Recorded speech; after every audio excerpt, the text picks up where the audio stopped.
Well, YouTube, we're back with another Louis L'Amour out of the Volume 1 of the Frontier Stories. This one's Dutchman's Flats. Now, down below is a link to my bookshop.org affiliate link. If you want a legitimate copy of Louis L'Amour, there's a link down below where if you buy the book using that affiliate link, or any books using my affiliate link, I get a small commission. You don't get charged any extra for your books. It's a win-win. Maybe eventually I'll be able to get enough money saved up where I could buy volume 2 using it. So now, if you Google dog hair in my mouth, don't Google that because who knows what will come up. If you Google Dutchman's Flats, there will be readable copies, readable PDFs or whatever. I did finally Google search if Louis L'Amour was in the public domain. Apparently, his stuff printed in magazines prior to 1978 or something is in the public domain. I don't know if everything he published before 1978 is public domain or not. The date on this one, the best I could see was 1986. So I don't know if it was published prior to that or not. So I'm guessing anything you find on the interwebs probably for this story is not a ethical copy. So just take that for what it is. If you, I mean, I'm not here to judge you, but some people care about that. Dutchman's Flat. This was really an excellent little story. So there is a crew out to it's another lynching party. That's all they ever do out in the West. They get people together to go hang other people. Well, this man was accused of shooting this party's friend in the back twice, and well, shooting someone in the back isn't that's a yeller thing to do. So this party was going to go take care of the dirty work. Well, you remember, is it Crocodile Dundee 2 where the party goes down to Australia and just Crocodile Dundee messes with them the entire time? Well, that's what this story kind of was, as there's a train in the background. Um, these guys are trying to catch up to the shooter, and the shooter the entire way was leaving them little gifts, leaving them little messages. At one point, shot the canteen of one of the men just to prove that, hey, I could kill you anytime I want to. I just don't wanna. So much as making camp for them and leaving them coffee and sugar for as a little treat.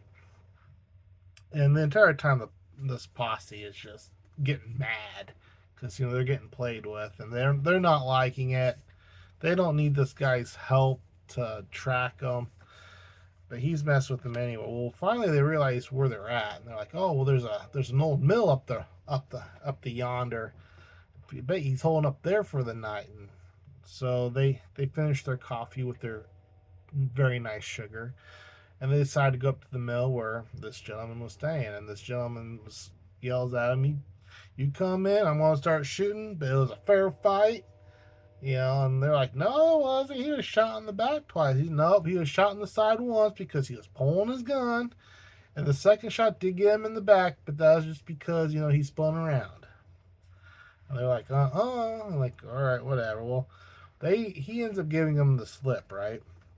They know this guy. He is, he commandeered himself an old property.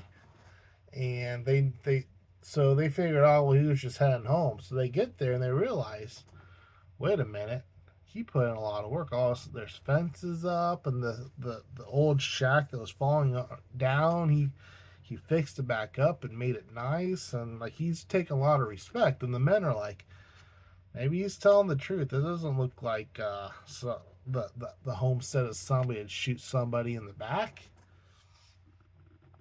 And then calls for the men, and They realize that he's behind them, probably has a gun, so you better keep it, you know, all kosher. And he says, "Look, my old lady down there in the house, she's cooking us breakfast. I told her that we'd be expecting some company. Some friends of mine are coming. We're riding on through.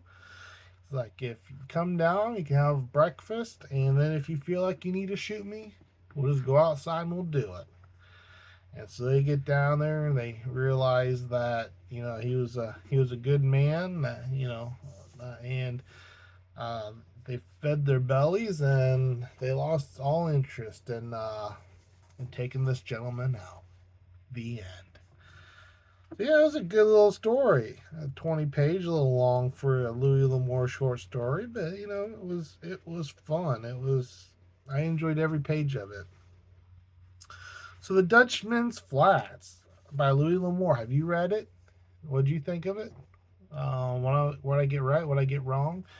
It was fun, and also kind of like the Oxbow incident, kind of shows the human side of what a posse who is gets a preconceived notion, doesn't want to listen to reason, and you know it just kind of shows the human side of things a little more. So the next one, if you're interested, is called From the Listening Hills, and it's I believe 18 pages. So that's it for this one, peeps.